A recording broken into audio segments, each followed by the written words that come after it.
Gaining visibility is essential for any entrepreneur, author, or artist. And one of the best ways to gain visibility today is via the internet and a virtual tour. Well, the Faith of Believer marketing, publicity, and coaching team is available to bring you out of obscurity and into the masses. Not only will your presence be elevated, but you will be mentored and taught to continue to work all by yourself. Faith of Believer is a friend of the Exploding Worship Arts show, and you're going to want to connect with them to market, leverage, and explode your ministry and brand. To connect with them, go to www.latboyd.com. All righty. Hey there, worshipreneurs. This is Tamika Hall, and you are tuned in for another episode of the Exploding Worship Arts podcast. And for those of you that have tuned in via YouTube, you're watching the Exploding Worship Arts TV. Now, if you're listening to me on iHeartRadio, iTunes, Blog Talk Radio, Spreaker, all the different places that we are, make sure that you find your way over to YouTube, because I want you to be able to see the wonderful guests that we have on the show. I'm really excited about this anointed woman of God that we are bringing to you today. I'm excited to have Tinnie Garlington on the show. We're going to be talking about her book, Don't Look Back, Look Forward. Very simple message, but it is a powerful message, and she has a powerful testimony to share with us. Before we jump into that, I want to make sure to tell you, download my phone app. If you haven't downloaded the phone app, make sure you do it. It's free, and you'll have the opportunity to get these videos as well as podcasts and other blog posts delivered right to your smartphone. So you'll have to make sure that you download that. That link is right in the show notes. Lastly, if you have not already seen my new animated series, The Cartoon Haves and Have-Nots, you guys know that your girl is crazy. Yeah, I am crazy, but make sure that you tune in to view that as well. So without any further ado, I'm really excited to introduce to some and to present to others. I just took us back to church, Miss Tinnie Garlington. Tinnie, how are you doing? I am doing wonderful. Can I first start off by saying thank you for allowing me on your show. I am so grateful for this opportunity, and I'm looking forward to just allowing God to use me to say whatever it is that He needs me to say, get whatever message it is out that He needs me to get out. So I'm excited. I'm excited to meet you also. I love this new format where I actually get to see who I'm talking to, and so I'm really excited about that. Well, let's jump right into it. Let's talk about your unique ministry. You have a unique ministry. You have a powerful testimony that we're going to get into in just a few minutes. But talk to us about how your ministry came about. My ministry came about through this 26-page book here. What it was is, God gave me this book years ago, to about around 2008, in a dark place where I was depressed. I didn't know which way to go. So writing has always been therapy for me. So that's how this book was birthed, and writing has really helped me during those times where I couldn't pick up the phone to find anybody to talk to. All I had was a pen and a paper and God, and He just started pouring into me, and so that's how my ministry was born, which is Don't Look Back, Look Forward. Amen. I love that. I love that. Now, you actually have a very powerful testimony that a lot of people may or may not know about. You were a mother at the age of 14. You have experienced homelessness, right there as a teenager, oh my goodness, and yet you have now grown and flourished into this incredible woman of God. Can you talk to us a little bit about your testimony? Sure.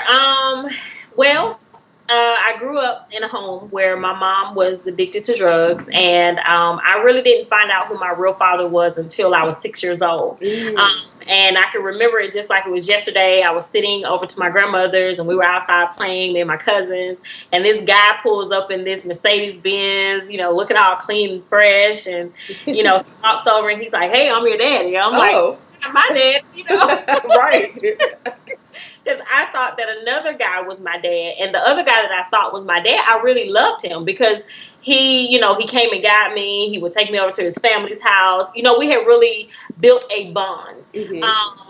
however, my new dad came and, I'm 6 years old. So, he's nice car, fly clothes. I'm like, okay, hey, daddy, Hey, Dad. So, from there, he took me over to his adopted grandmother's house. I mean, mother's house, who had taken him in when he was on the streets before he went to prison. And she was so nice. She was such a sweet lady.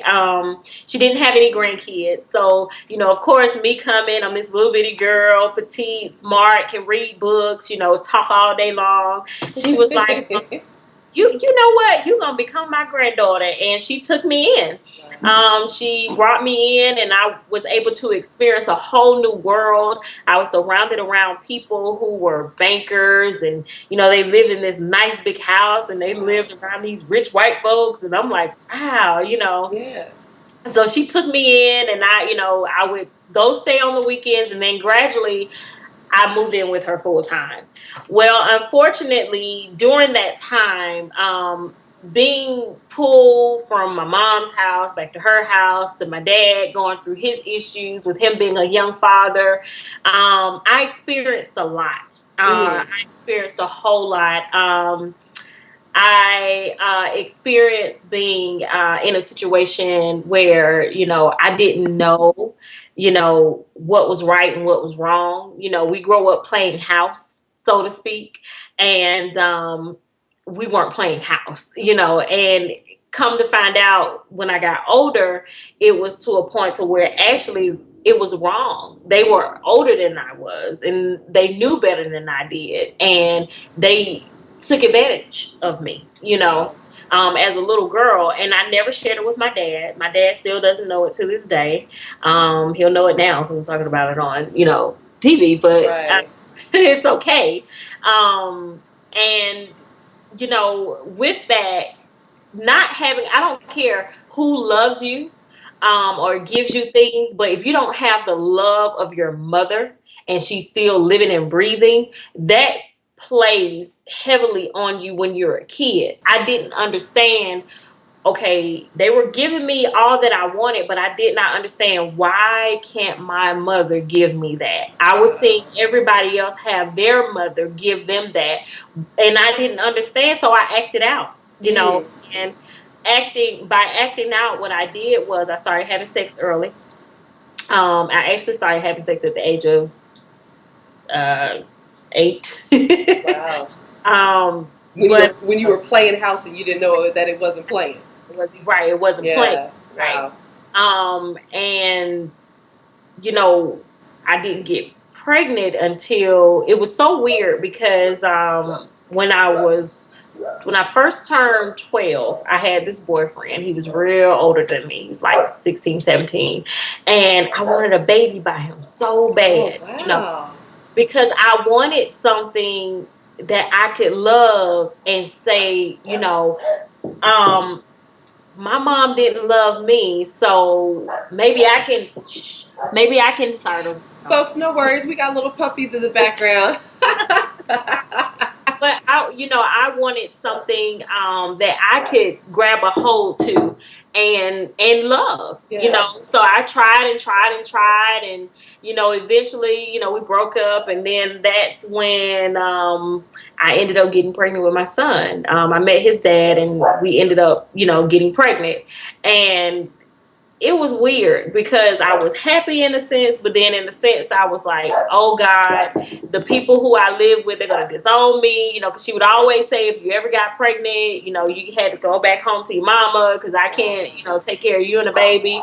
So that did something to me, it really messed me up. So I experienced that, and then after I had my baby, I'll never forget, at the age of 13, I was a straight A student. Every day I would get out of the house to escape my reality. Because my mom was really heavy on drugs at that time. Very, very, very heavy on drugs. And there was one instance where I was trying to go to school, and she was drinking, and she had been up all night long, and she stopped me, and she was like, you're not going to school today. And I had to draw a knife on my mom because she was just that out of her mind that she didn't realize that I was pregnant. pregnant. And I didn't want to fight my mom. I couldn't fight my mom. That was my mom. And I had to draw a knife on her, and I had to let her know, hey, I'm a mom now, and I can't let you hurt my baby. And I had to go to school with all of that weight, all of that pressure, on me. I mean, we really didn't have money. Any little penny that I can get, I did. I would go out and sell candy just to get money to be able to take care of my baby, and I would have to go to the local clinic just to get things. So it was a struggle. I mean, it was not easy. And I tell young girls all the time, when you put yourself in that position, it's hard, From there, from the age of 13, 14, I stayed in school. First year of high school, I dropped out of school because I couldn't do it. I sat on the steps one day after school, and I said, this is it. I'm not going back. And I didn't go back until my mom lost her apartments, because that was around the time that Atlanta, Georgia was doing revitalization, where they were tearing down the old housing projects and building up mixed income housing. And they had really, really strict rules. Like if the police came to your house, anything happened, they were going to, evict you. So my mom got evicted. A family friend had to come take me, my brother, and my son in so that we wouldn't go into the system. So she became my foster mother. Little did you know, she was crazy. Oh, gosh. She was a nut. Oh, my. And, with me being in the streets and knowing the street life and all of that stuff, I was advanced. Like, I wasn't the little girl that she wanted me to be. When she wasn't giving me and my son money, I was calling the caseworker like, hey, she's not giving us what we need over here. So she had my phone turned off. She locked me in the house one day. She was just crazy. She locked us in the house one day. So what I had to do was, my adopted grandmother, she found out she had cancer, a tumor behind her eye. And she could no longer, take care of me like that, because her daughters were like, my mom is dying, you're putting too much pressure on her, because I believe I really broke her heart when I, got pregnant. But she never, not 1 minute, didn't do anything for me and my son. Like, she always made sure we had what we needed, even when we were in foster care. And so one day she came, she would always have like piles and piles of money and change around her house. So anytime she came to see me, she would always give me a whole bunch of change money. So the day the lady locked me and my son in the house, I locked us out. I packed a bag. I'll never forget. I packed my baby's diapers. I packed them clothes, me some clothes, and I grabbed all of my money, and I locked myself out of the house, and I went over to the neighbor's house, and I said, hey, I'm sorry, I have my baby here. He's locked out. He doesn't have any, formula, and, blah, blah, blah. And anyway, I convinced her to take me over to my aunt's house. Wow. And she drove us across town over my aunt's house, and from there, my dad came and picked me up, and, I lived with my dad temporarily. And, my dad was one of those kind of dads. He was still young. At that point, he had more kids. So, he was just, didn't know what to do with me. So I ended up, having to go live with a friend of mine, and I enrolled in school. I enrolled myself back in school. And, I was thriving at one point, and when I tell you, I lived from here to there and here to there, here to there, here to there. But eventually I had to give my son up to a friend of mine, because I didn't want him to keep running the streets with me, living from here, pillow post. My dad, when I would go stay with my dad, he, instead of him telling me he didn't pay his rent, he would wake me up 2 o'clock in the morning, arguing, screaming and fussing. You got to get out of here. And, so... it was crazy. My life was crazy. It's a movie all by itself.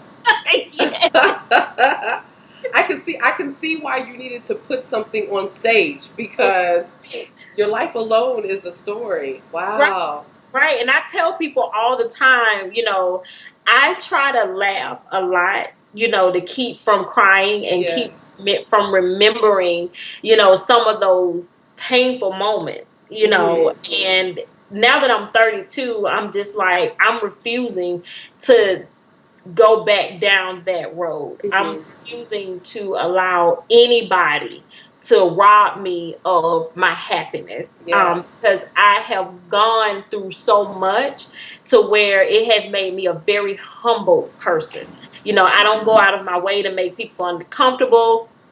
I do say what I feel, and sometimes people cannot handle it. And I tend to come off aggressive to people. Really? Know it all. Yes, yes. I tend to be all of those things, but if people really sit down and get to know me, they'll understand that I was forced to build a wall. Absolutely. Because I had gone through so much, I was forced to build up a wall to say, okay, I'm going to block you before you block me. I'm going to protect me before I allow you in, and I'm only going to let you in so much. Right. And that wall is slowly coming down. It's not all the way down because people tend to take my smile for granted. And like, no, baby, let me stop one moment and just let you know I'm not a victim. But what I will not do is allow you to make your issues my issues. Hello. I like that. I mean, this is like a perfect segue to your book. Don't look back, look forward. I mean, it makes so much sense because I think there are so many of us who have gone through like this much of what you may have gone through, you know. And I know for myself at different times, I'll think I'm over something. And, you know, somebody will come and do something, and it's like, oh, Jesus, why? You know, and look, I'm really dramatic. Unfortunately, everything I do in life is dramatic. I'm happy dramatically. I'm sad dramatically. That's why God only He can put up with me. But, you know, I find myself, just the moment that I think I've been able to move on from something sometimes will come back in my path, and that's when I find out either I have grown up, and it's always great when you find out you've grown up and grown past that, or you find out that you've been knocked back again. So how did all of what you had gone through lead to your book? And I know you're like, it's only a little book, but obviously this book it's a major breakthrough in you're going to the next level. So how did it lead to that? It led to that because I wrote some poems, and I would like to share one with you. I would love for you to. This one is called Frustration Say. It is hard to start fresh and release yourself from heartache and pain. Why does it seem so hard to fight the war of generational curses and negative gain? $5 in your pocket and you're slowly losing hope? Do I return to the way I used to live or believe Barack Obama's message for change? With these thoughts in my mind and lit in my pocket, all of these thoughts of wealth tomorrow, will somebody please stop it? Young kids losing respect and the economy is bad. Mothers feel hopeless and dads deal with inner anger because one step forward means taking one step back. Society is losing a grip on the true meaning of life. Who's bold enough to roll up their sleeves and fight? Physical contact would be nice right now, but what has happened to the mental fight that leads to positivity and truth? Read a book, Who's Got a Pen? Literacy is lame and being smart is a sin. Opening your legs to fame gets you a platinum plaque. Who are your role models? Is it a singer? The person who has the latest car, nice jewelry, but at night they cry in the black? When will we get back to the basics and recognize that there are local stars? There's a teacher or a business owner who fought really hard. Do they get coverage on the news? Oh, wait, let's see. Oh, yeah, a celebrity just came out with a new pair of shoes. Some chick just tried to slit her wrist. Do I have your attention? If so, listen to this. If we get back to the basic and gain respect and love for each other, you will have the ability to take a stand. Let's get back to the basics, and instead of being frustrated, take back what's ours and bring back to life the phrase, yes, we can. I love that. This poem right here, I know. This poem right here I wrote in October of 2010. because I was so frustrated with, people. This is when reality TV, became popular and, stuff like that. And I'm looking at these shows and I'm like, this is not reality. Let me write a show about my reality. And now that's reality. Right. So I wrote this poem that says frustration say, because I was frustrated at that time. I was frustrated because there are so many people out there that have struggled, and I felt that Don't Look Back, Look Forward is a book that you can pick up one day when you're feeling hopeless, and you can open it up and just randomly open it and say, what can I find in this book that's going to help me today? Yeah. And I also had some questions swirling around in my head. So one of the questions that I have is, can I begin to trust or be trusted? Mm-hmm. And that's where the wall thing comes into place. And I pretty much say, yeah, sure you can. But first it starts with trusting that God has the answer, mm-hmm. and that you are not God. A lot of times we try to put ourselves in his position and get in the driver's seat, when in actuality, he wants us to sit on the passenger side, and he wants us to take notes, and he wants us to say, you know what, God, this person hurt me, but I'm going to trust you. And also, you may have been the person that hurt someone else, and you need to be on the passenger side, and God say, you know what, baby, I know you hurt them. Be woman or man enough to apologize, or be woman or man enough to walk away from the situation and let it go.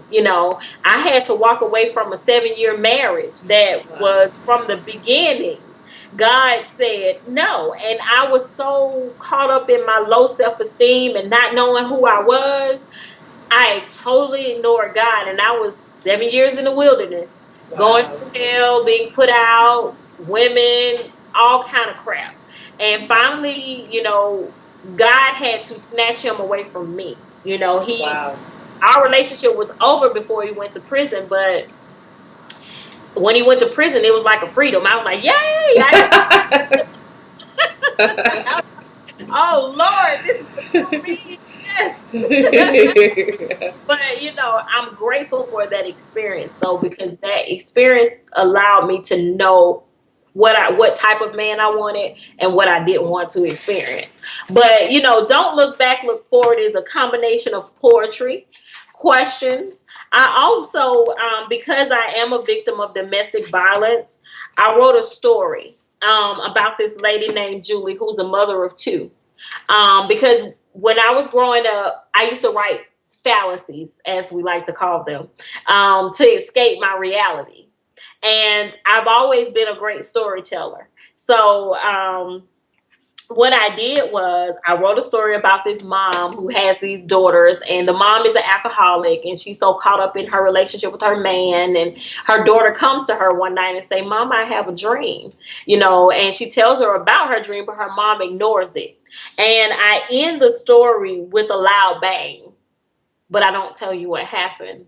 And I did that because I want the readers, whoever is going through domestic violence or some sort of situation, I wanted them to think about what could happen if you ignore what God is trying to tell you. Wow. And he uses babies. He uses random people. He uses them, but we have to be in tune enough with him.